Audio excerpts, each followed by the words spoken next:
বাঁকুড়া জেলার বিভিন্ন প্রতিষ্ঠানে বিভিন্ন সরকারি স্কুলে জাতীয় পতাকা উত্তোলনের মাধ্যমে স্বাধীনতা দিবস উদযাপন করল। আপনার ইন্দাস ব্লকের উপধরমপুর মহিলা মাদ্রাসায় পতাকা উত্তোলন করা হলো। কুমরুল জামা মসজিদ প্রাঙ্গণে পতাকা উত্তোলন করা হলো। এছাড়াও রোল হাই স্কুলে পতাকা উত্তোলন করা হলো।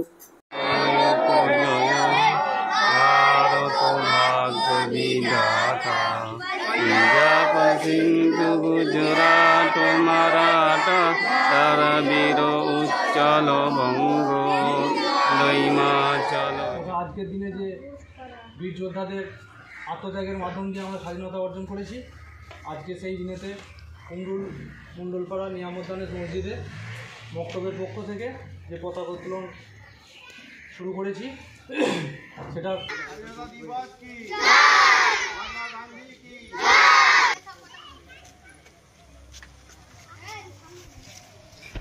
আজ 15ই আগস্ট স্বাধীনতা দিবস। আমাদের এই ভারতবর্ষ পরাধীন হয়েছিল ইস্ট ইন্ডিয়া কোম্পানি। এখানে 1803 খ্রিস্টাব্দে তারা সরকার গঠন করেছিল এবং ভারত শাসন এবং শোষণ করছিল। তারা প্রথমে এই ভারতবর্ষে তুলা নিয়ে এসেছিল ব্যবসার উদ্দেশ্যে। সেই তুলাদণ্ডকে তারা রাজদণ্ডে পরিণত করেছিল। একের পর এক কৌশল করে তারা এই দেশকে ছিনিয়ে নিয়েছিল এবং 200 বছর রাজত্ব করেছিল। সেই দিন ইস্ট ইন্ডিয়া কোম্পানি 1803 খ্রিস্টাব্দে ইস্ট ইন্ডিয়া কোম্পানি সরকার গঠন করে। সেই দিনেই আব্দুল আজিজ দেহলভী রহমতুল্লাহি আলাইহি বলেছিলেন যে ভারতবর্ষ আজ পরাধীনতার শিকলে আবদ্ধ হয়ে গেল। কেননা তারা সরকার গঠন করার পরেই ঘোষণা দিয়েছিল যে জমিন হচ্ছে খোদার, দেশ হচ্ছে নবাব বাহাদুরের, আর ক্ষমতা বা হুকুমত হচ্ছে ইস্ট ইন্ডিয়া কোম্পানি। সেই দিন আব্দুল আজিজ দেহলভী রহমতুল্লাহি আলাইহি ঘোষণা করলেন যে আজ ভারতবর্ষ পরাধীনতার শিকলে আবদ্ধ হয়ে গেল। তাই তিনি একটা ফতোয়া লিখলেন, যে ফতোয়াটা বলা হয় ফতোয়ায়ে আজিজিয়া। সেখানে তিনি আপামর ভারতবর্ষের জনগণকে জাতি ধর্ম নির্বিশেষে সকলকে ডাক দিলেন যে আমাদের আপোষহীন সংগ্রাম ব্রিটিশের সঙ্গে করতে হবে, করে আমাদের স্বাধীনতা ফিরিয়ে আনতে হবে।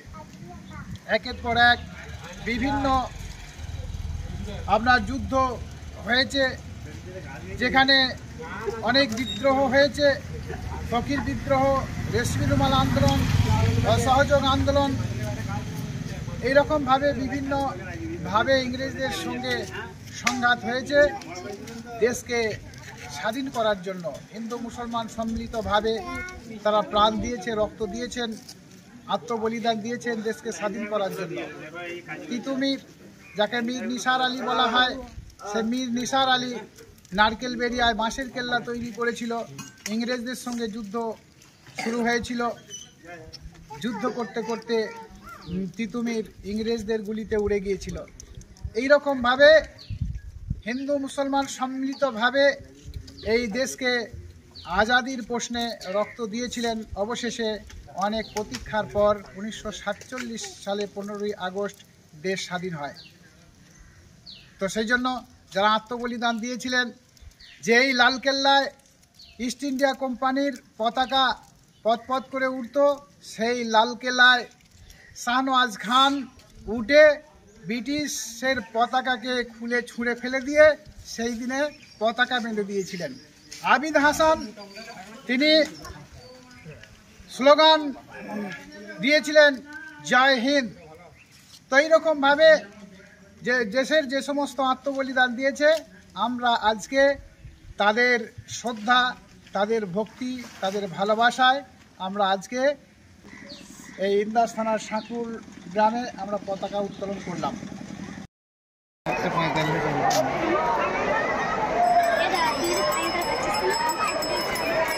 कोई तो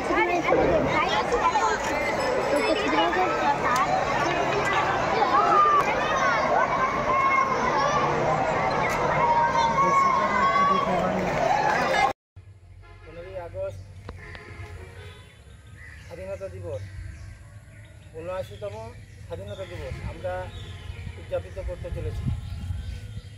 আজকে ভারতবর্ষের যারা বীর সন্তান ছিল, মানে তাদের শান্তির নীড় ছেড়ে দিয়ে, বাড়ি ছেড়ে দিয়ে প্রতিটা রাজ্য থেকে কোনায় কোনায় একজন দুজন করে যে জাতিভাবে নয়, তার কোনো কিছুভাবে নয়, একটাই টার্গেট ছিল কি ভারতবর্ষকে স্বাধীন করবে কী করে। আমরা ভারতীয়, আমরা ইন্ডিয়ান, এটাই বুঝাতে চেয়েছিল। ভারতবর্ষের প্রত্যেকটা রাজ্য থেকে, প্রত্যেকটা জেলা থেকে, মানে তার কোনো জাতি থাকে নাই, তারা শান্তির নীল ঘরকে ছেড়ে দিয়ে তারা কিন্তু স্বাধীনতার যে টার্গেট স্বাধীন করার জন্য তারা কিন্তু খেতে চলেছে। তারা কিন্তু মোটে কোনো দ্বিধা করে নাই, তো তারা একটাই ছিল ভারতবর্ষকে কিন্তু স্বাধীন করা যায়।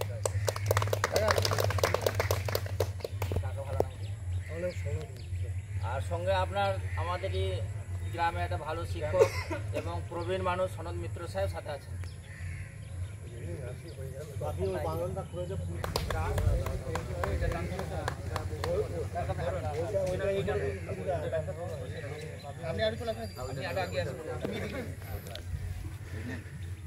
জয় হিন্দ, জয় হিন্দ, মহাত্মা গান্ধী কি, নেতাজি বসু কি, ক্ষুদিরাম বসু কি, জয় হিন্দ, জয় হিন্দ।